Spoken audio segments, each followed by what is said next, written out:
Witam Was serdecznie w kolejnym odcinku na kanale Czasem Czuły, Czasem Barbarzyńca. Ja nazywam się Jacek Masłowski, pracuję w Maskulinum i dziś chciałbym z Wami porozmawiać na temat, który moim zdaniem mało jest jeszcze poruszany w mediach, a wymaga troskliwej uwagi. Mianowicie chcę z Wami porozmawiać o męskiej seksualności, ale w pewien bardzo specyficzny sposób. Drodzy widzowie, w tym roku Maskulinum wraz z Instytutem Treningu i Edukacji Gestalt uruchomiło w Warszawie Szkołę Psychoterapeutów Gestalt ITEG Warszawa.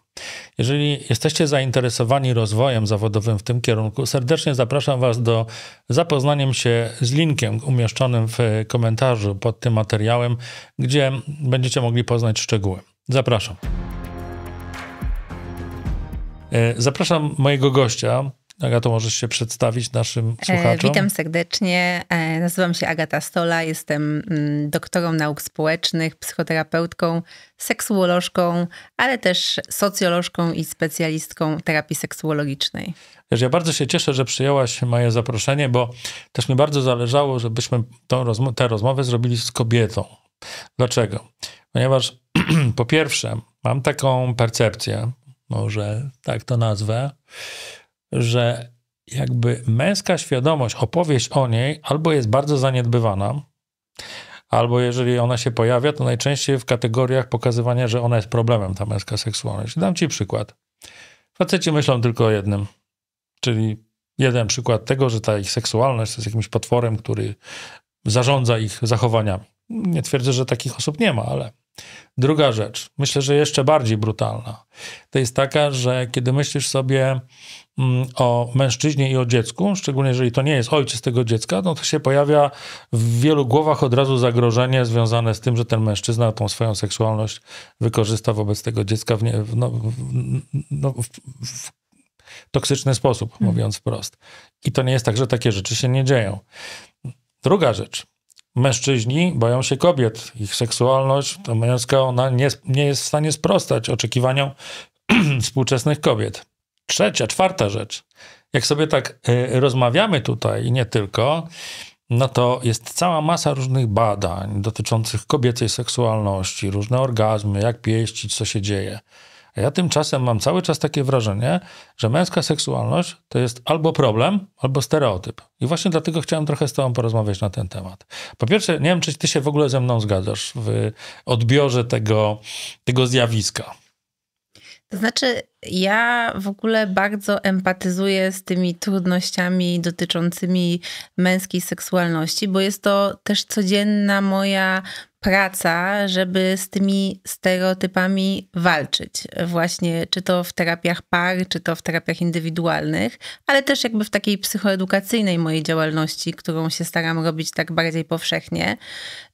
I myślę, że tutaj chciałabym zacząć, żeby właśnie trochę też wprowadzić taki kontekst może nie do końca terapeutyczny, a bardziej socjologiczny. Okay. I powiedzieć o tym, skąd to w ogóle się wzięło. Świetnie. Tak jakby z punktu widzenia teorii socjologicznych dotyczących w ogóle płci i tego, jak my postrzegamy męskość i kobiecość. Bo faktycznie jest tak, że większość, tak jakby tacy ojcowie tej męskości w tym ujęciu takim stereotypowym, no to jest właściwie, czy to weźmiemy socjologię, czy filozofię, czy psychologię, to są mniej więcej te same teorie, tylko różnie, że tak powiem, obrobione.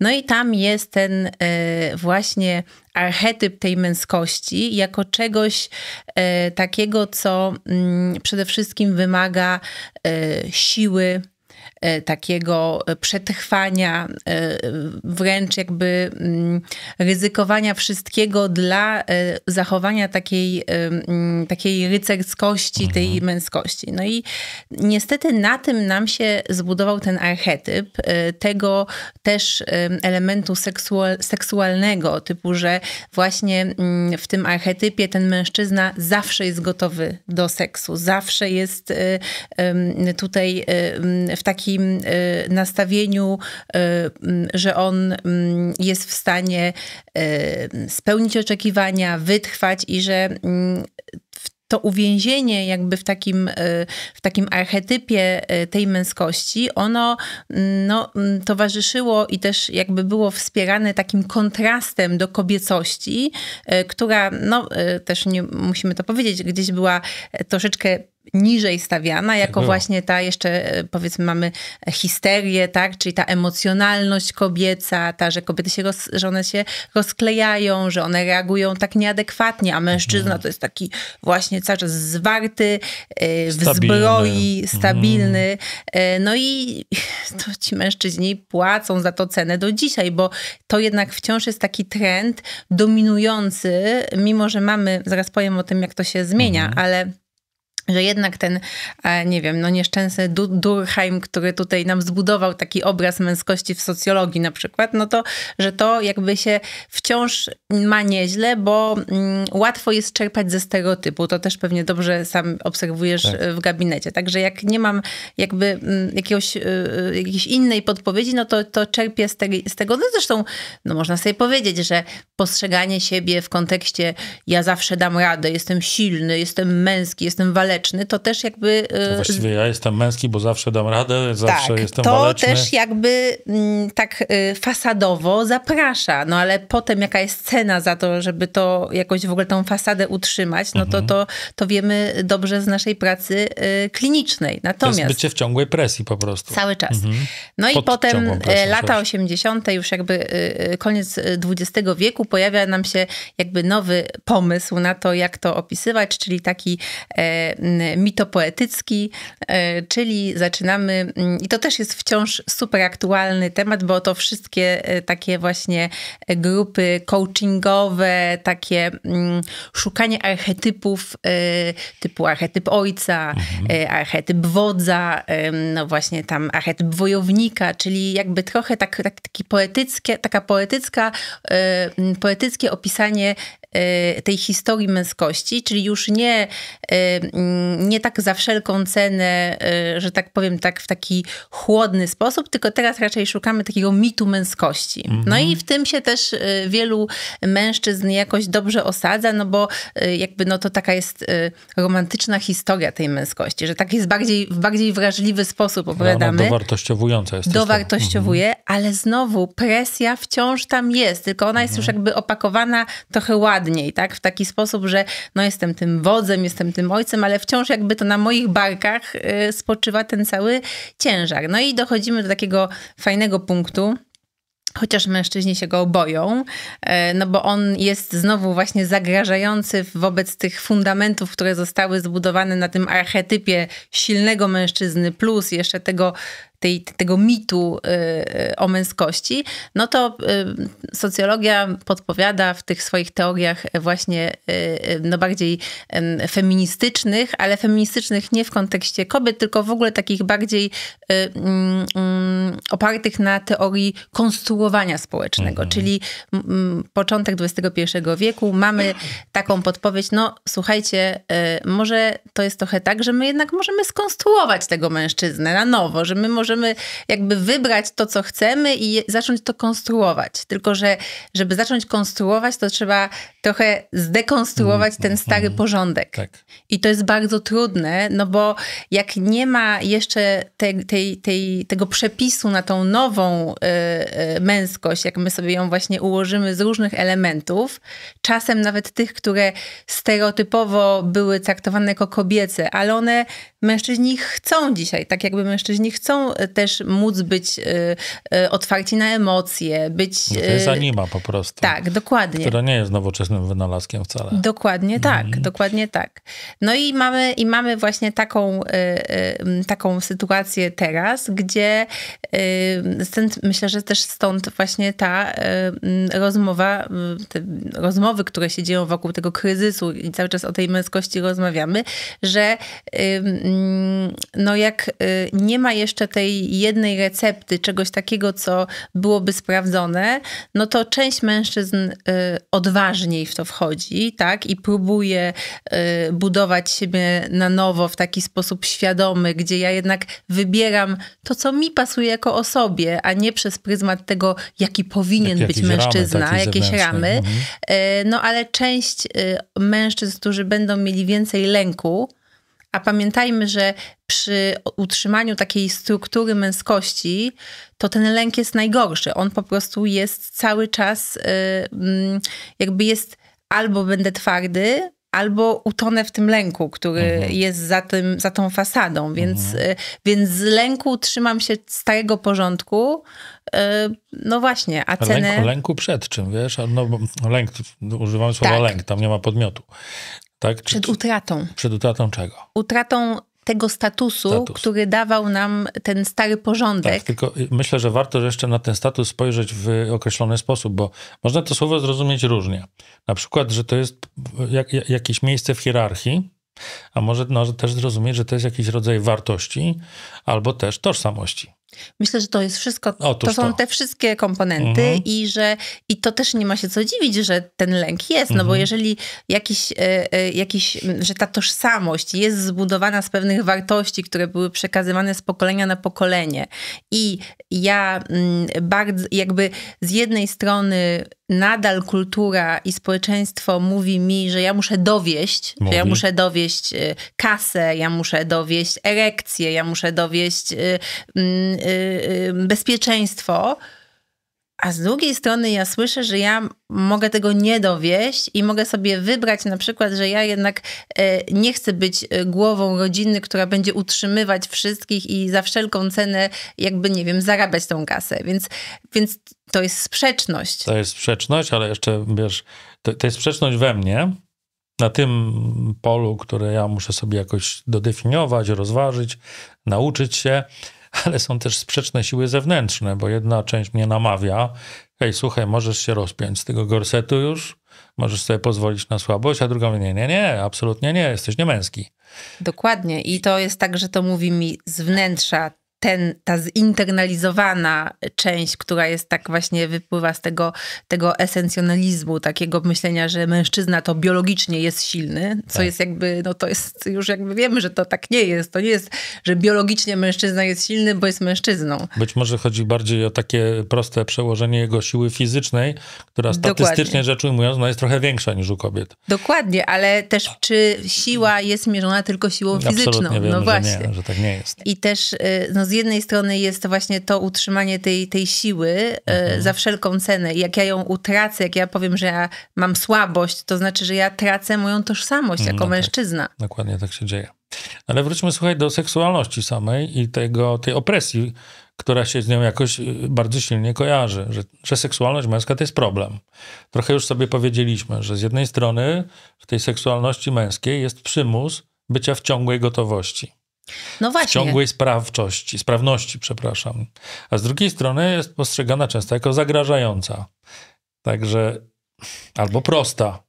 To znaczy, ja myślę, że największym takim błędem, takim mówiąc młodzieżowo fejkiem tego wszystkiego, to jest to takie przeżycie, że tam seksualność męska jest taka prosta. Że dokładnie. To jest taki rodzaj jakiejś takiej kulturowej kalki i takiego też uproszczenia, ale też takiego zlekceważenia tej seksualności mężczyzn i to się dzieje od właściwie bardzo wczesnego okresu dzieciństwa. Już chłopcy mają taką podpowiedź właśnie, że to tak jakby działa w taki prosty sposób i że właśnie ta popędowość, no to jest jakby ta chęć dążenia do zdobywania różnych rzeczy w swoim życiu i ona jest tak społecznie, kulturowo, można byłoby powiedzieć tak podtrzymywana. I teraz, jeżeli jakiś już nawet młody chłopak nie chce podążać takim trendem, no to on zaczyna myśleć, że coś jest z nim nie tak. Dokładnie. I ciężko mu się też w ogóle jakoś otworzyć z tą informacją na zewnątrz, no bo już zakłada z góry, że skoro jest z nim coś nie tak, to spotka go albo wykluczeniem, albo deprecjacja. Dokładnie. I też jest tak, że no niestety ten okres adolescencji chłopców jest taki zdominowany przez tych, którzy najgłośniej krzyczą. Trochę można było powiedzieć, jak ja myślę o różnych historiach moich pacjentów, no to oni wskazują, że były takie momenty, kiedy oni chcieli iść inną drogą, chcieli zrobić, kiedy na przykład w kontekście pierwszych kontaktów seksualnych dla nich ważne były te emocjonalne, romantyczne elementy, ale wstydzili się o tym mówić, tak? Dlatego, że obawiali się tego, jak wypadną na tle grupy, obawiali się tego właśnie, że zostaną w jakiś sposób wykluczeni i ta obawa zaczyna im towarzyszyć też w dorosłym życiu, tak? Ona jest wyniesiona z tego momentu, kiedy właśnie nie można pokazać swojej emocjonalnej strony, a jednak patrzymy na to w ten sposób, że oczywiście mamy te różnice hormonalne, tak? I że gdzieś testosteron będzie inaczej wpływał na seksualność, będzie więcej na przykład właśnie tego takiego spontanicznego podniecenia, dlatego, że to jest wywołane hormonalnie. Tak jak u kobiet estrogen czy progesteron będzie działał na to, że to pożądanie jest jednak takie reaktywne, tak? Natomiast to są tylko pewne takie, można byłoby powiedzieć, mechanizmy wejścia. A to, co się dalej dzieje, czyli coś jest tak de facto w tej seksualności, to już nie jest powiązane z tym, jak ona jest aktywowana, tylko z jakością tego, jaki ten seks ma być. Jak jest realizowany. Jak jest realizowany i mężczyźni w moim odczuciu właśnie w pewien sposób w tej seksualności są dużo bardziej można powiedzieć kreatywni i tacy twórczy, mają więcej pomysłów na to, jak ta seksualność może być realizowana, a może być to odczytywane niesłusznie jako właśnie takie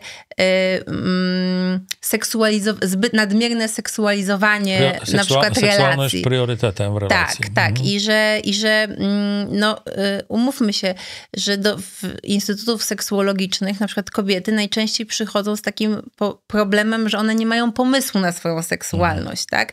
I że nie wiedzą, co je podnieca, nie wiedzą w jaki sposób mogą rozwijać tą swoją seksualność, chociaż na poziomie woli bardzo tego chcą.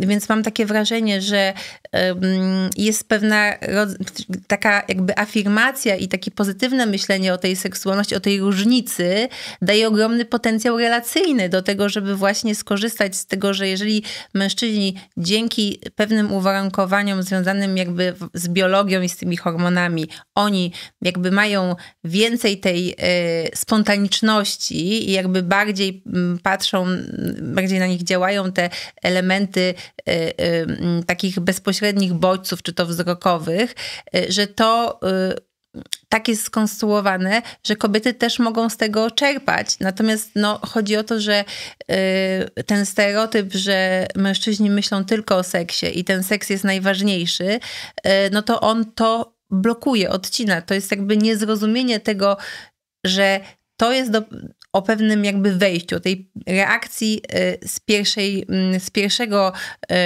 etapu, ale dopiero taki właściwy seks, właściwa seksualność zaczyna się potem.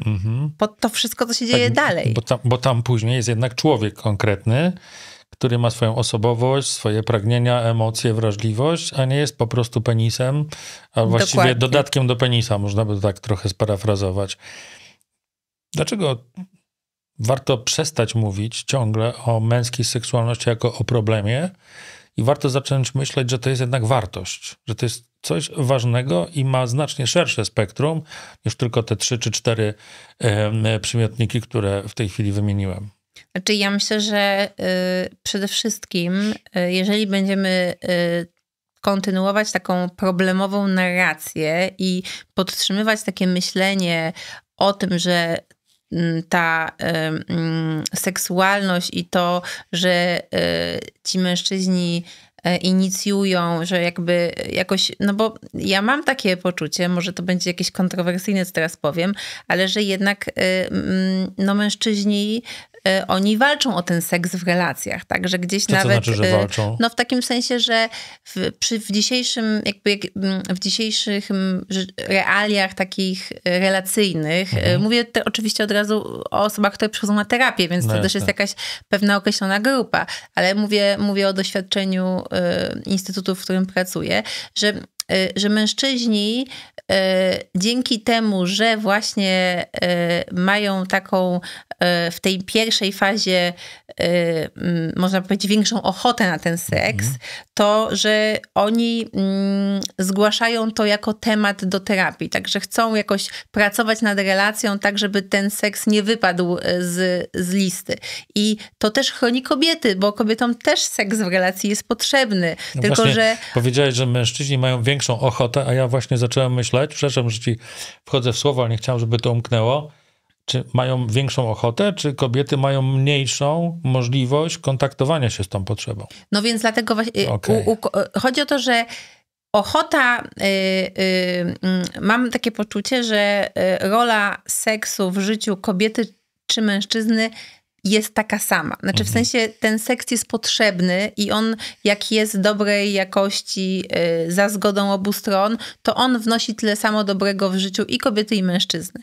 I jesteśmy w ten sposób skonstruowani w większości przypadków, jeżeli jakby wszystkie te mechanizmy działają prawidłowo i hormony są na jakby prawidłowym, że tak powiem, poziomie, że faktycznie częściej ochotę na seks taką w pierwszej reakcji może mieć mężczyzna, ze względu na to, że on będzie bardziej wzrokowo jakby szybciej się pobudzał, ale dzięki temu będzie mógł w dobrej relacji aktywować też to pożądanie u swojej partnerki. I obie strony na tym korzystają. I obie strony na tym korzystają, no bo kobieta, która jakby nie będzie doświadczała tej aktywacji, no to ona też jakby może w ogóle mieć takie przeżycie, że nie lubi seksu, że seks w ogóle jest jej niepotrzebny do niczego. A ty wiesz, że ja kiedyś słyszałem od wielu kobiet, że no dosłownie takie zdanie, że seks jest dla mężczyzn, a nie dla kobiet. No kobiety bo to jest kolejny stereotyp. To jest naprawdę, kolejny to słyszałem, stereotyp. no już dawno nie, ale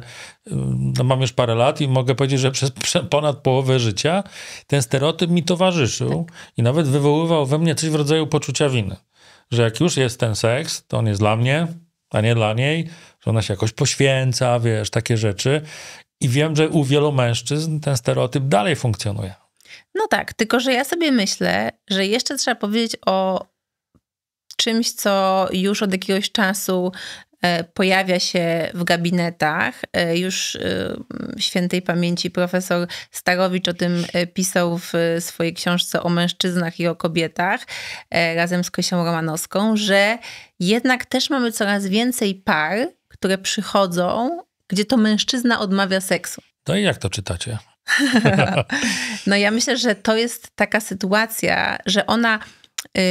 Można powiedzieć, że społecznie to jest dobre. W sensie, że to jest dobre, że się to też odmienia, że jakoś to świadczy o dobrej zmianie, że już jakby nie porządkujemy tego tak właśnie stereotypowo, że na przykład ta sytuacja ochoty na seks w relacji to nie jest tylko kwestia uwarunkowań biologicznych, tylko silniejszym jakby jednak komponentem seksualności w związku i nawet seksualności mężczyzny czy kobiety jest pewna dynamika relacyjna. Czyli na nasz seks, zarówno czy jesteśmy kobietą czy mężczyzną, większy wpływ niż to, jaki mamy poziom testosteronu, czy progesteronu, czy estrogenu, ma to, jak się układamy w innych aspektach życia w relacji. Wiesz, dla mnie to jest też trochę o tym, że mężczyzna, który odmawia seksu, to jest jeden z aspektów, jedna z przyczyn. To jest taki mężczyzna, który daje sobie prawo wyboru i trochę uwalnia się z tego stereotypu przymusu bycia w ciągłej gotowości i reagowania na potencjalne zaproszenie kobiety. To jest jeden z aspektów. Myślę o jeszcze innych, ale to może za chwilę. Ja też myślę, że mężczyzna... Czyli upodmiotawiania się po prostu. Tak, że też mężczyzna, który odmawia seksu, to jest mężczyzna, który ucieka od stereotypu. No, może nie ucieka, ale po prostu go porzuca. To tak mi się bardziej wydaje, że ucieczkowe to takie, że ze strachu, a tutaj z decyzji. Nie wiem, czy potrzebnie to powiedziałam, ale już poszło. Nie, ale tak sobie myślę, że potrzebnie powiedziałeś, ale też możemy się nad tym zastanowić, że pewnie ja to powiedziałam, dlatego, że tak to jakoś, że tak na mnie projektuje moje doświadczenie gabinetu i że ważne, żeby właśnie może tą narrację, żeby zachęcić, żeby nie było to żeby to było właśnie bardziej świadome, a nie ucieczkowe i że no może jest tak, że gdzieś na początku jak się ta zmiana dzieje, to może być z pobudek takich bardziej lękowych, ale w pewnym momencie to zaczyna jakby funkcjonować, no bo ci prekursorzy tego, no to też jakby oni też dźwigają ten ciężar tej zmiany. Tak, zdecydowanie tak się dzieje. Prekursorzy dźwigają ciężar zmiany. To prawda. Ponad 65% z was ogląda content na tym kanale, go nie subskrybuje, a każda subskrypcja pomaga w jego rozwoju. Także bardzo proszę i dziękuję. Natomiast no dzisiaj też można powiedzieć, że to podejście mężczyzn, że też chcieliby czuć się pożądani na przykład. No to jest coś takiego, co myślę, że było rzadko słyszane w gabinetach jeszcze 10 czy 15 lat temu. Że ja się nie czuję pożądany, ja się nie czuję doceniony. To rzeczywiście sobie nie przypominam. Tak. A dlaczego mężczyzna nie może chcieć być pożądany? Jakby dlaczego to zawsze mężczyzna ma pożądać? Prawda? No, bo kobieca seksualność jest reaktywna. Tak sobie z logiki odpowiedziałem. Ja też bym tutaj, dzisiaj nie gadamy o kobiecej seksualności, ale a jeszcze chwilę o nią też ona też może być spontaniczna. No to też jest tak, że zastanawiamy się cały czas o takiej seksuologii już takiej nowoczesnej, można powiedzieć takiej poststrukturalnej, że czy to do końca tak jest, bo ta kobieca seksualność to nie jest taka do końca, że tak powiem, jeszcze odkryta. I czy nie jest tak, że to jednak kultura i społeczeństwo narzuciło też trochę tą reaktywność, że kobieta ma jednak być zawsze, no, że wiesz, że to jest jednak też wychowanie, tak? Że ona ma być skromna i dopiero jak dostaje, że tak powiem, propozycję, to ona ma najpierw głową rozważyć, czy to tam jakby nie będzie uważana za jakąś, nie wiem, puszczalską, łatwą i dopiero wtedy może się zgodzić, więc no nie mamy takiej jasności, czy na przykład się nie okaże za, nie wiem, 10 czy 20 lat, że wcale ta różnica nie jest taka duża, tylko tak sobie to ustawiliśmy. No,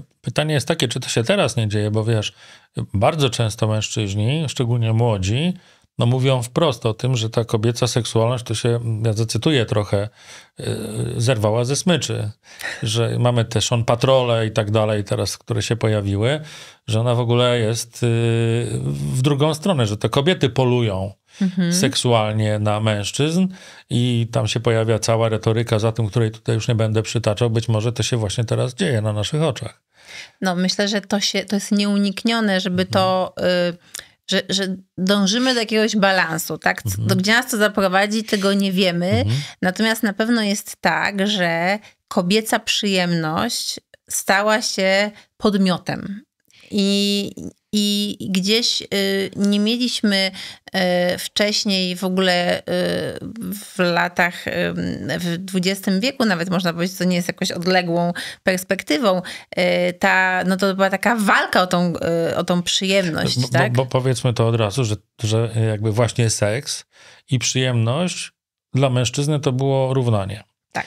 A w przypadku kobiet, wracam do tego stereotypu, którym sam byłem nakarmiony, to właśnie nie. I tutaj to upodmiotowienie się z kolei kobiet w kontekście tego, że seks ma też mi dawać przyjemność, a nie tylko być aktem, nie wiem, poświęcania się dla mężczyzny, on też powoduje, że kobiety dzisiaj inaczej patrzą na swoją seksualność też w tej funkcji. W funkcji dawania tym kobietom przyjemności. Dokładnie. No i też kobiety dużo częściej, coraz częściej jasno komunikują, że nie mają tej przyjemności. Albo, że chcą mieć i na przykład oczekują w taki, a nie inny sposób być stymulowane. Różne rzeczy się dzieją. Tego jest coraz więcej, muszę ci powiedzieć. No a mężczyzna się czuje jak uczeń w szkole. I teraz do tego właśnie zmierzam. I to jest znowu o męskiej seksualności. Że ona jest jakby, mam wrażenie, nierozpoznana. Bo teraz wielu mężczyzn znowu na tym micie wyrabiania się mówi tak, kurczę, dopóki to ja tutaj byłem tym, który inicjował, chodziło o moją przyjemność, to ja się czułem bezpiecznie, wiedziałem, co mam robić, no i to mi dawało też gratyfikację. A teraz, kiedy kobieta przychodzi i mówi, słuchaj, ja bym chciała od ciebie tego i tego i tego, to nie ma dialogu. Tylko jest w środku poczucie, o kurde, to ja się muszę wyrobić i albo uciekam, no albo staram się wyrobić, no ale to jest nie do końca możliwe i zdrowe w relacji. Pytanie jest takie, czy ta męska seksualność jest gotowa dzisiaj do wejścia w dialog z kobiecą seksualnością, w dialog. I nie chodzi mi o jakieś tam wirtualne byty abstrakcyjne, tylko moje doświadczenie pracy z mężczyznami jest takie, że oni również patrzą na swoją seksualność przez pryzmat stereotypów. Oczywiście. Każdy patrzy trochę na siebie przez pryzmat stereotypów. To prawda, natomiast te stereotypy w kontekście kobiecej seksualności bardzo się zmieniły. O czym przed chwilą sama powiedziałaś. Kobieta ma prawo mieć przyjemność dzisiaj, a stereotyp mówił, że nie. Na przykład. A mężczyźni dalej postrzegają to jako poczucie wstydu, skoro naprawdę to jest niesamowite, jak wielu mężczyzn podczas pracy terapeutycznej mówi coś takiego, wiesz co, ja bym bardzo chciał, żeby mnie moja partnerka pieściła oralnie. Ja mówię, no czemu jej nie powiesz? Czy powiedziałeś? Nie. Dlaczego? Się boję, wstydzę, bo to... I za tym idzie opowieść. Od razu ci powiem jaka. To nie jest tak, że każdy tak mówi, że to jest taka opowieść, że jak ja bym ją o to poprosił, to jest trochę tak, jakbym ją zmuszał do czegoś. Wiesz? Że to jej odpowiedź to nie jest odpowiedź z potrzeby, tylko że to jest tak, że to jest takie jakby używanie tej kobiety. No tak, dokładnie. Nawet ja pamiętam taką sytuację, jak jeden z pacjentów powiedział mi o tym, że on właściwie sobie tego, że to jest w ogóle dla niego super podniecające, ale on sobie nie wyobraża, żeby matka jego dziecka pieściła go oralnie. No ale pytanie dlaczego właśnie, no nie? Bo w tej opowieści, którą ja znam z tych gabinetowych historii, to jest właśnie, przebija się właśnie ten stereotyp, że kobieta chyba nie będzie miała żadnej przyjemności w związku z tym, gdyby się zgodziła, tylko robi to na zasadzie jakiegoś przymusu, podległości i tak dalej, a do tego jest taka narracja, że ja jej nie chcę krzywdzić. Więc sama zauważ, co się dzieje. To wygląda aż zdumiewająco. Jeżeli mężczyzna miałby poprosić swoją partnerkę o coś innego niż taki klasyczny seks, to on wchodzi w poczucie winy i tego nie robi. W poczucie strachu, że zostanie odrzucony. Ale nie odrzucony, bo jest nieatrakcyjny, tylko że, nie wiem, on nie może tego chcieć na przykład, że to jest zabronione. To nie to, że to się dzieje w relacji, tylko on ma w głowie takie pomysły. Ale ja tak w ogóle myślę o tym, że też jakby dlaczego to się na przykład nie dzieje z perspektywy kobiety, jak o tym opowiadają pacjentki, że też no jednak bardzo wiele z nich nie ma przyjemności w tym seksie penetracyjnym, tak? I gdzieś albo przez lata udaje orgazm, albo właśnie unika tego seksu, bo on jakby nie daje tej satysfakcji. Okay. Więc jak one w swojej percepcji jeszcze jakby mają, nie dość, że w tym seksie klasycznym nie mają przyjemności, a jeszcze jakby myślą sobie o tym, że mają dodać dodatkowy jakiś element przyjemności swojemu partnerowi, ale oczywiście też o to chodzi, że to jest niewypowiedziane najczęściej. Czyli... Ja właśnie o tym mówię, bo ci mężczyźni nie mówią, słuchaj, prosiłem i ona mi odmówiła. To oczywiście są tacy, co tak mówią i rzeczywiście ja mówię o takich, i tych jest naprawdę dużo, którzy nie ujawniają w ogóle tej potrzeby. Czyli tak samo jak najwięcej kobiet, to też nie ujawniają. Bo właśnie ten stereotyp wchodzi, że wiesz... No ale tu jesteśmy w tym właśnie, że jednak ludzie nie gadają o seksie. Przychodzi para 20 lat w związku i nigdy nie rozmawiała ze sobą otwarcie, co lubi w seksie. Słuchaj, ale ja tak sobie teraz myślę, wiesz, jak ja mam z tobą gadać o seksie, o mojej seksualności, skoro ja myślę tak, ja muszę być w ciągłej gotowości. Moje podniecenie, które na ogół jest przecież częściej wyrażane przeze mnie, to jest dla ciebie problem. I jeszcze raz to powiem, wcale nie musisz tak reagować, tylko ja to mam w głowie. Po trzecie, jest taka opowieść, że generalnie, wiesz, ta seksualność kobieca to jest taka, ona jest taka wzniosła, ona jest taka, wiesz, wielowymiarowa. No w ogóle cudowna rzecz. nie mam dostępu w ogóle do tego, sobie tak wyobrażam, że to musi być jakieś kosmiczne, nie wiem, bycie w raju.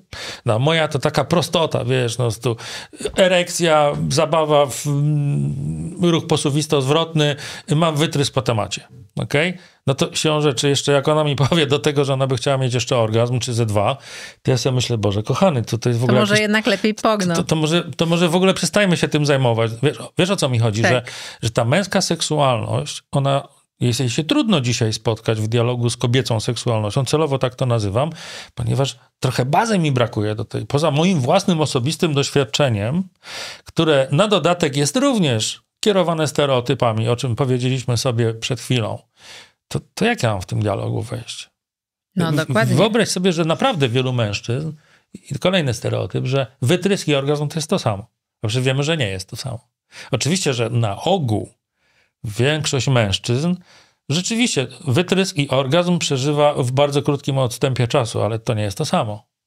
Tak, ale też jakby myślę sobie o tym, że nawet jeżeli mężczyzna ma orgazm, a seks jest dla niego niesatysfakcjonujący w takim sensie, Słyszysz, że... jak to brzmi w ogóle? Seks dla mężczyzny jest niesatysfakcjonujący. Jak to?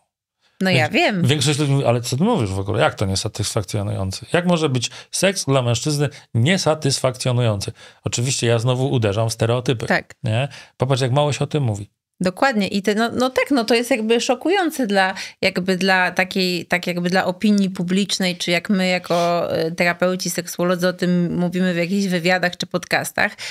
No ale tak z perspektywy gabinetu to nie jest wcale szokujące, dlatego że też jakby myślę o tym, że no nie wiem, no moje doświadczenie jest takie, że coraz więcej przychodzi mężczyzn, którzy potrzebują w seksie bliskości, którzy potrzebują w seksie namiętności, potrzebują zaangażowania partnerki, potrzebują romantyzmu, potrzebują nastroju i że przychodzą tacy zawstydzeni tym, że tego potrzebują. Prawda? I to jest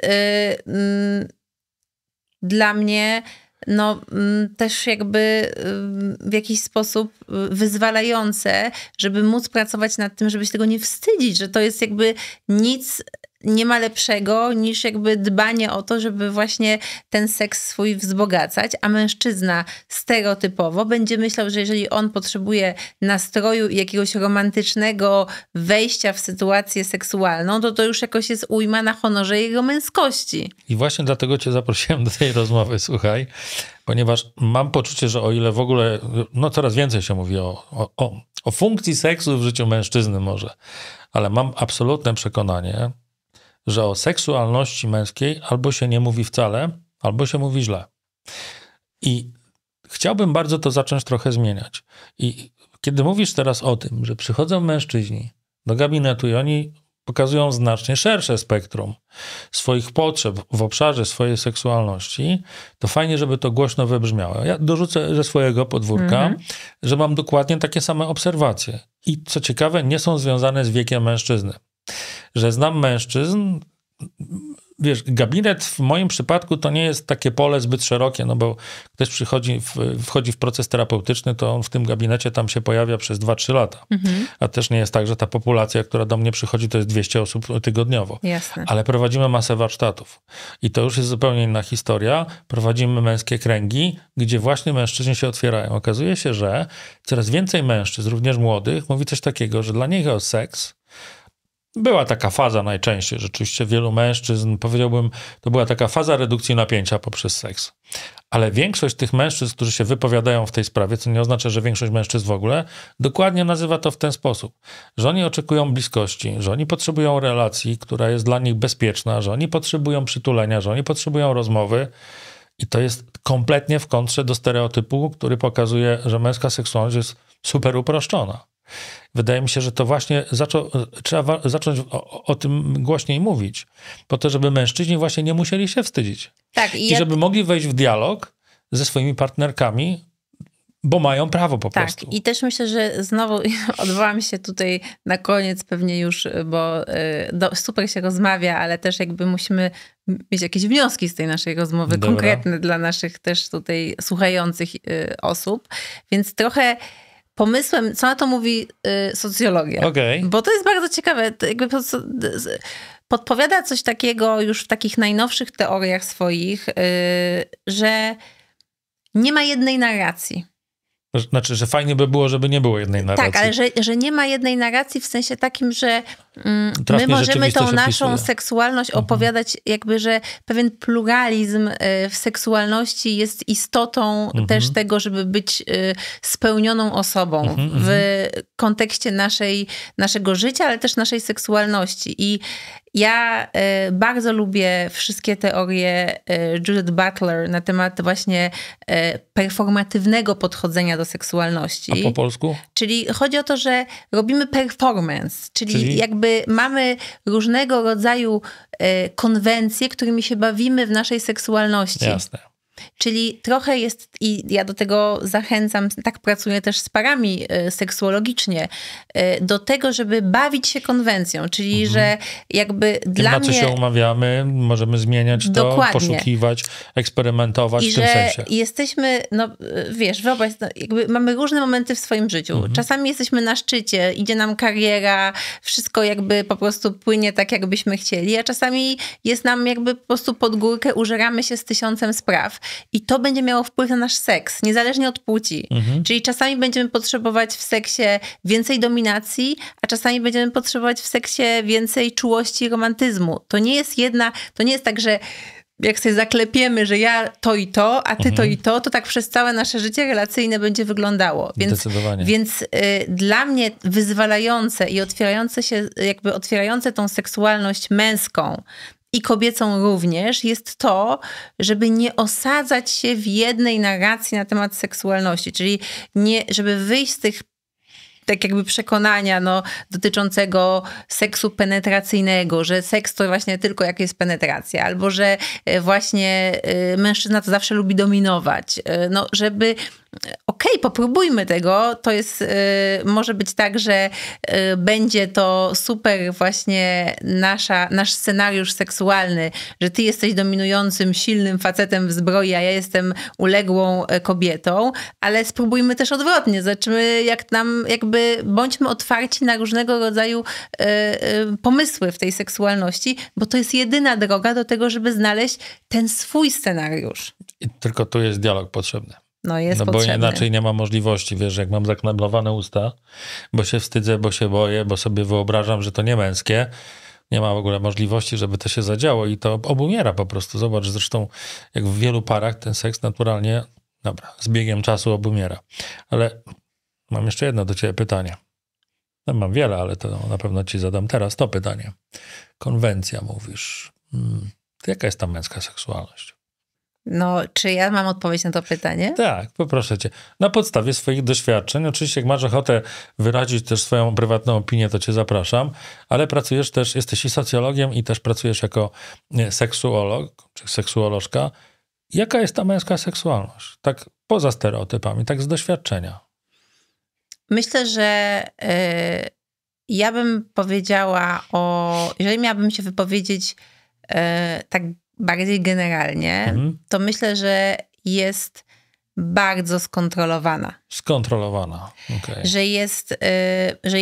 Że jest w takim bardzo wąskim tunelu, wciąż gdzie presja na gotowość, szybkość, intensywność jest wciąż dominująca. Tylko w głowach mężczyzn, czy mówimy o społecznym Myślę, że jest odbiorze? takie przeżycie, więc uważam, że taka jest, ale chciałabym, żebyś mnie zapytał. Już się pytam o to właśnie, powiedz, o co mam cię zapytać? Jaka by mogła być? O to mi właśnie chodzi. No to super, jak się dobrze rozumiemy. Więc, bo rozmawiamy, wiesz? Dokładnie, jesteśmy w dialogu, więc, tak jest. Więc myślę sobie, że mogłaby być wolna. W sensie że mogłaby... freedom, a nie prędkość. Tak, że uważność na swoje potrzeby i taka wolność w tym, żeby nie zawsze chcieć, nie zawsze musieć, nie zawsze potrzebować, jest właśnie tą wolnością. Czyli wolność w seksie nie rozumiana jako, że wszędzie z wszystkimi zawsze, tylko wolność jako zachowanie też jakby tego wyboru i swojej autonomii. Ale powiedziałeś super ważne zdanie, bo wiesz, ja do znudzenia to już trochę na tym kanale podkreślam, no ale co ja na to poradzę. Powiedziałeś o potrzebach. To dla mnie jest tak, że ten mężczyzna dobrze, żeby był skontaktowany ze sobą trochę bardziej, a mniej trochę z pomysłami na to, jakim tym mężczyzną ma być, szczególnie w tej sferze seksualnej. I wiesz, że wielu mężczyzn ma z tym bardzo duży kłopot. Ja wiem. Żeby w ogóle odkryć te potrzeby. Jednym z takich podstawowych kłopotów mężczyzn w świecie ich potrzeb to jest po pierwsze, jaka to jest potrzeba, czyli żeby ją rozpoznać i nazwać, a potem jeszcze wyrazić, to już jest naprawdę dużo, a jest jeszcze jeden problem, czy ta potrzeba jest moja. Czy może to jest potrzeba. Ale wiesz, z czym to się łączy? To się łączy, bo jak ty to opowiadałeś, to ja pomyślałam sobie tak, kurczę, oni mają to samo z emocjami. Mężczyźni oczywiście, że tak. No to jest kombo. Tak. Tu ciało i tu ciało. Tak, że co my robimy w seksie? Z czym my tam idziemy? No z ciałem. Tak, dokładnie. Prawda? To nie jest tak, że tylko z ciałem, ale jeżeli mężczyzna sam siebie... W ogóle, to jest w ogóle niesamowita historia. Miejsca erogenne na ciele mężczyzny, gdzie się znajdują? No, w sferze genitalnej. No może trochę przy sutkach. Jak sobie poglądasz te mapy, no to masz... A u kobiet? Wszędzie. Na czubku głowy i tak dalej. Czy to jest prawda? No jak powiedziałeś jakby na ciele mężczyzny, znaczy ja wychodzę z założenia, że wszędzie. O właśnie tak, prawda? Więc... Ale masz mapkę, no centralnie widziałem wiele razy, która pokazuje kropeczkami, że no kobieta to ma strefę erogenną tu, tam, w ogóle no też może nie całe ciało jest zakropkowane. U mnie są puste mapki i każdy rysujemy. I właśnie o to chodzi, że zobacz, że my też w takim przekazie, który, no nie wiem, bierzesz książkę na temat seksu i tam centralnie masz mapkę, która pokazuje, aha, ja jako mężczyzna to zasadniczo tak, ręce, nogi, głowa, tułów, to w ogóle to nie bierze udziału w tym, tylko jestem skoncentrowany na sferze genitalnej, może trochę sutki i to po wszystkim. A tak naprawdę tak nie jest. Tak, ale też właśnie ja myślę o jakichś różnych sytuacjach nadużyć wobec mężczyzn, które też się jakby dzieją i że ta reakcja seksualna u mężczyzny może wystąpić, jakby genitalna, i ona może nie być zupełnie powiązana z chęcią emocjonalną. A powiedz, jakie masz nadużycia na myśli na przykład, no, że, które mogą tak że się właśnie, objawiać? No bo jakby nie mówimy o tym, że na przykład mężczyzna jest nadużyty seksualnie, że mężczyzna może zostać zgwałcony. No mówimy to o kobietach. Bardzo a to rzadko jest, mówimy o tym. A jednak to jest trochę tak, że mężczyzna też może być wykorzystany i też jakby zdarzają Ale się... wiesz co, jakie jest myślenie od razu? Przez innego mężczyznę. No, to ja powiem tutaj może znowu jakby wspierając się doświadczeniem naszej pracy w instytucie, że też się zdarza, że jest wykorzystany przez swoją partnerkę, tak? Oczywiście, i matkę też. I że ja potem... mam w doświadczeniu terapeutycznym albo takie matkę, dramatyczne ale historie. tak mówię, chodzi o to, że to jest też trochę tak, że jak mężczyzna ma erekcję, no to jest traktowane to jako pewien rodzaj jakby zgody, że on ma ochotę na seks. Tak jest. I to musimy powiedzieć jasno, że tak nie jest. No to oczywiście, że tak nie jest. No, wiesz, większość mężczyzn budzi się rano i ma erekcję. Tak. No ale więc, to nie oznacza, że ma ochotę na seks. Dokładnie. Albo jakby może być stymulowany przez kogoś, z kim nie chce mieć seksu, a ta erekcja wystąpi. I wchodzi następny stereotyp, słuchaj. Mianowicie mężczyzna nie ma prawa odmówić seksu. No, tak. Każdy ma prawo odmówić seksu. Ja się osobiście z tym spotkałem kiedyś, już dawno, dawno temu, kiedy opowiadałem jakąś tam historię, gdzie byłem gdzieś w jakimś miejscu publicznym, typu chyba klub albo restauracja, już nie pamiętam.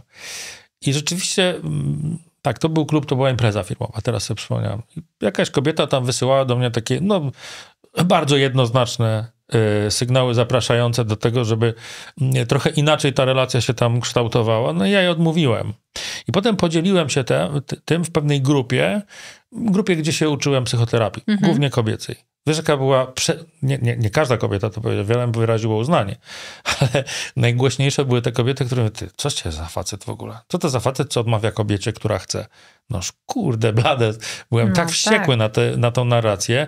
To jest takie uprzedmiotawiające mężczyznę i pokazujące, że jego wartość jest niższa i jego pożądanie jest niższe niż pożądanie kobiety. Tak to przeczytałem wtedy. I strasznie mnie to zbulwersowało. I to było jedno z wydarzeń, które sprawiło, że zacząłem się zajmować mężczyznami. Jedno z kilku. Bo absolutną niezgodę miałem na to, że my tak skośnie traktujemy te seksualności. Tak, ja też jeszcze myślę o jednej rzeczy, którą myślę, że warto powiedzieć w kontekście męskiej seksualności, o tych hamulcach, że no właśnie przez te te tunelowe myślenie i te takie kagańce społeczno-kulturowe dotyczące tej męskości, wielu mężczyzn, którzy mają trudności z utrzymaniem erekcji, mają przedwczesny wytrysk, czyli borykają się z takimi społecznie dla nich jakby wstydliwymi tematami, obwiniają siebie za to. Tak. I że ja miałabym taki apel, jest ze mną nie tak. Tak, żeby takiego głębszego rozumienia dla tego, skąd się biorą te trudności. Że no, mężczyznom często trudno jest połączyć to z różnymi innymi aspektami nieseksualnymi swojego życia. Czyli jakby jak nie mam erekcji, nie mogę jakby uprawiać penetracyjnego seksu, no to jakby ja już kładę cieniem po prostu wszystko w sobie, w mojej seksualności, nie myśląc jakby o tym, że mój tryb życia i to, w jakim żyję stresie, w jakim lęku, w jakim napięciu jest połączone z tym, czy ja mogę ten seks uprawiać, czy nie.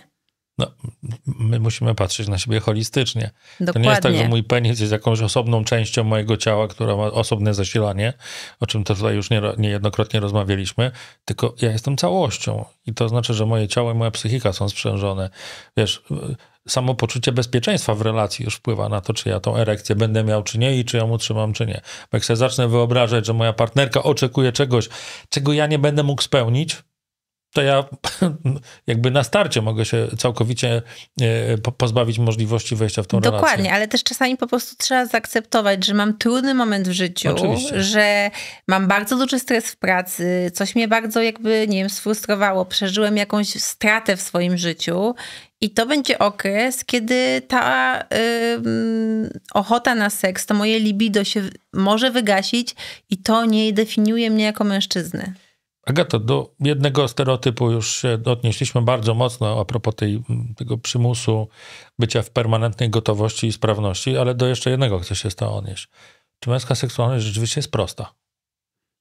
No chyba już nasza rozmowa jest najlepszym dowodem na to, że nie jest prosta, nigdy nie była i myślę, że tak jak mówimy, tak jak powiedziałeś, że mówimy dużo o tej seksualności kobiet, ja też to dzisiaj powtórzyłam, że ona jest jeszcze nieodgadniona i wiele rzeczy tam jakby jeszcze jest do odkrycia, to według mnie bardzo podobnie jest z męską seksualnością, bo mi jednak najbliższe jest takie myślenie, że rozdzielanie tego na dwa oddzielne porządki jest jakimś poważnym błędem seksuologicznym. Znaczy, że jeszcze może musi minąć trochę czasu, zanim jakby zaczniemy trochę inaczej mówić, ale jednak obserwując to, jak się zmienia to w seksuologii i jak bardzo właśnie zaczynamy łączyć, znaczy, że kiedyś były dwa oddzielne modele, tutaj linearne, tutaj cyrkularne i mamy dwa oddzielne modele w seksualności kobiety i mężczyzny i one są w ogóle po prostu,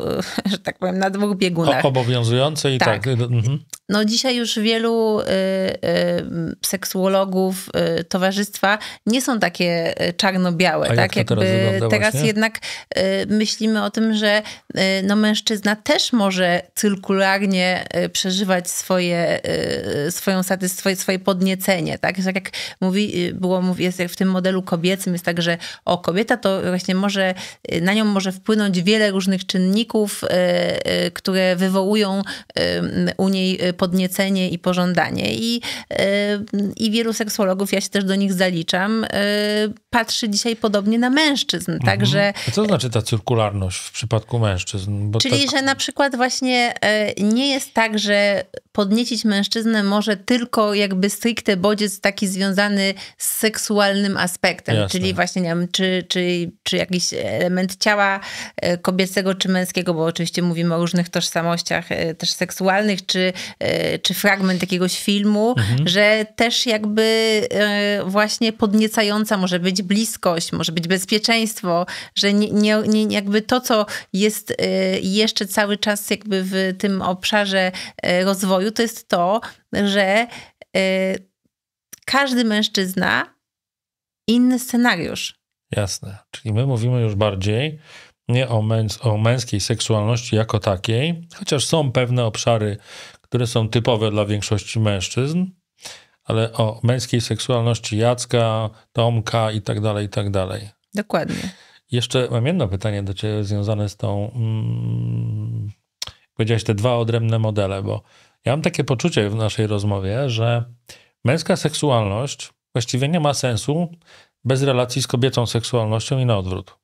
No albo z męską, jeżeli to jest osoba homoseksualna. Ale tu celowo chodzi mi o to, że, bo użyłem tych dwóch modeli, tak? No tak. bo męska seksualność, nawet homoseksualna to dalej jest w obszarze tego modelu. Ale to też, wiesz, to jest ciekawe, że czasami też jest dwóch mężczyzn i oni też tracą ochotę na seks, więc to też właśnie dowodzi, to akurat jest bardzo ważne, że pary jednopłciowe pokazują nam, jak bardzo się też myliliśmy w niektórych obszarach. W porządku. Mi bardziej chodzi o to, że obie te seksualności na siebie wpływają i że rozpatrywanie seksualności mężczyzny chyba nie bardzo ma sens w odosobnieniu od relacji, w której on jest.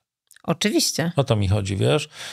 I że ten przepływ, który jest w tych seksualnościach, już zostawmy męska, nie męska, to w dużej mierze determinuje to, jak ty przeżywamy tą relację w tym obszarze. Nie wiem, taką mam jakąś myśl w głowie.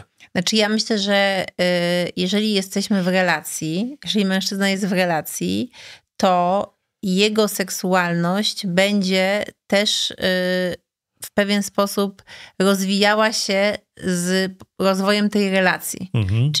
Czyli trochę jest tak, że i to znowu też nie jest to tak jakby my teraz mówimy, no bo też tak jakby rozdzielamy to męska, kobieca, co jakby... No właśnie, to też nas oddala trochę od tego, do czego chcemy dążyć, czyli żeby nie było tego podziału. Więc można byłoby powiedzieć, że osoba w relacji będzie rozwijała swoją seksualność w toku rozwoju tej relacji. Czyli jak w nią wejdzie, to prawdopodobnie zarówno tutaj, niezależnie od płci, to będą grały dużą rolę te czynniki wizualne. To, co jakby w pierwszej kolejności jakby gdzieś ludzie przyjmują, czyli atrakcyjność wzajemna. No ale później na poziomie już budowania intymności, wchodzenia w zupełnie nowy etap relacyjny, to dużo większe znaczenie dla rozwoju seksualności, tych scenariuszy seksualnych, tej otwartości, tej rozmowy o seksie nie będzie miał ten aspekt wizualny, tylko właśnie emocjonalna otwartość i gotowość na komunikację. No tak, zmieniamy się wizualnie i tak dalej. Kolejne pytanie, tak trochę już w kierunku brzegu.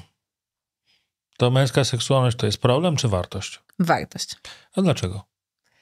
Dlatego, że seksualność to jest generalnie wartość. No, proszę bardzo. Czy męska, czy kobieca. Problem to jest dysfunkcja, czyli jeżeli coś nam nie działa, czy to jesteśmy kobietą, czy mężczyzną, czy inną osobą, która się inaczej identyfikuje, no to jakby problem jest wtedy, kiedy czujemy jakiś rodzaj dyskomfortu, cierpienia, bólu. Wtedy mamy problem. Czy mamy się zatem bać męskiej seksualności? Absolutnie nie. A czego w niej możemy się ewentualnie obawiać? Możemy się obawiać w seksualności każdej, niezależnie od, znowu jakby nie generalizujmy, dlatego że obszar seksualności największym zagrożeniem wokół jakby tego, co się dzieje w seksie jest nadużycie, czyli wejście w tą seksualność bez zgody. I oczywiście... Bez zgody drugiej strony. Bez zgody drugiej strony, więc to, co jest jakby istotne w kontekście seksualności, to to, żeby zawsze była respektowana zgoda drugiej strony. Jasne. I że oczywiście jest tak, że wciąż jakby rządzą pewne stereotypy, pewne statystyki też jakby są takie, jakby jak patrzymy na przestępstwa seksualne. Oczywiście jest tak, że mamy więcej w tych statystykach mężczyzn niż kobiet. Ekosprawców, ale jednak też musimy pamiętać o tym, że to jest tak jak trochę z przemocą. Dokładnie tak jest. Że no mężczyzna, żeby zgłosić nadużycie seksualne ze strony kobiety, czy przemoc ze strony kobiety, czy gwałt ze strony kobiety, no to, że on się musi przebić przez cały ten jakby poziom też jakby wstydu własnego, jakiegoś właśnie takiego przeżycia siebie jako ofiary, co to jest jakby bardzo sprzeczne z tym, co narzuca społeczeństwo i kultura. Tak, te stereotypy, o których rozmawialiśmy, czyli można śmiało powiedzieć, że obie te statystyki dotyczące zarówno przemocy, jak i przemocy seksualnej są niedoszacowane po tej stronie. Znaczy na pewno są niedoszacowane. Myślę, że też kwestia, no to ja też się zajmuję używkami, uzależnieniami, więc też jakby no właśnie kwestia pewnej jakby impulsywności znowu, która jest tutaj, alkohol ma ogromne znaczenie, także jednak też patrzymy na to, że znowu nieumiejętność regulacji emocjonalnej, która wynika też właśnie z tego wychowania, z tego kontekstu społeczno-kulturowego, jakby powoduje, że wielu mężczyzn nie potrafi jakby regulować się emocjonalnie w sposób zdrowy, wybiera alkohol, tak. A alkohol jest jakby łatwą drogą do tego, żeby potem podejmować impulsywnie decyzje, nie odczuwając empatii, wrażliwości, bo działa na nasz mózg w taki sposób, że właśnie wycisza to. Więc chodzi o to, że nie możemy usprawiedliwiać sytuacji, kiedy do tych nadużyć dochodzi, Jasne. Bo i do nich dochodzi i mężczyźni faktycznie częściej jakby do tych, znaczy w sensie są... Dopuszczają się tych nadużyć. Natomiast my się musimy wspólnie zastanawiać, jakby jaka jest tego przyczyna, tak? Widzimy pewien skutek, natomiast ja jednak jestem bardzo tutaj w tym, właśnie też w kontekście, dużo jakby pracuję w kontekście znieczulania się mężczyzn alkoholem, tak? Jasne. I że jakby jeżeli mężczyźni będą bardziej otwarci na swoje emocje, czyli zrzucimy właśnie ten stary, taki naturalistyczny model i zaczniemy też jakby już małych chłopców od początku uczyć regulacji emocjonalnej, no to będzie mniej tych potem młodych mężczyzn sięgać po alkohol. Zresztą to akurat się dzieje, więc to jest fajne. Tak. I regulować się tym alkoholem i też jakby te statystyki będą się nam zmieniać wtedy. Ostatnie pytanie, Agato. 3 takie podpowiedzi. Nie muszą być 3, ale jak mężczyzna może zadbać o swoją seksualność w zdrowy sposób? Przede wszystkim odpowiedzieć sobie na pytanie, co tak naprawdę lubi w seksie. Okej. I nie jest to pytanie o to, co jest jakby w top 3 Pornhuba, którego ogląda. Jasne. Tylko tak na takim głębokim poziomie, szczerze sam przed sobą, odpowiedzieć sobie, co lubi. I jeżeli tam się pojawi nie tylko pozycja, czy jakaś, że tak powiem... Aktywność powszechnie uznana za akceptowalną. Tylko żeby sobie troszeczkę doszacował tą część emocjonalną, tą część taką związaną z nastrojem, czyli to wszystko, co w pierwszej kolejności chciałby zatuszować i nigdy o tym nikomu nie powiedzieć, to jest to, na czym tak naprawdę trzeba byłoby się skupić i zacząć jakby o tym rozmyślać. Druga kwestia to jest to, że pozwolić sobie na właśnie to odmówienie, odpuszczenie, zaakceptowanie tego, że nie zawsze muszę być gotowym. Tak, ja mam granicę też, prawda? Tak, ja mam granicę. A trzecia rzecz to jest taka, żeby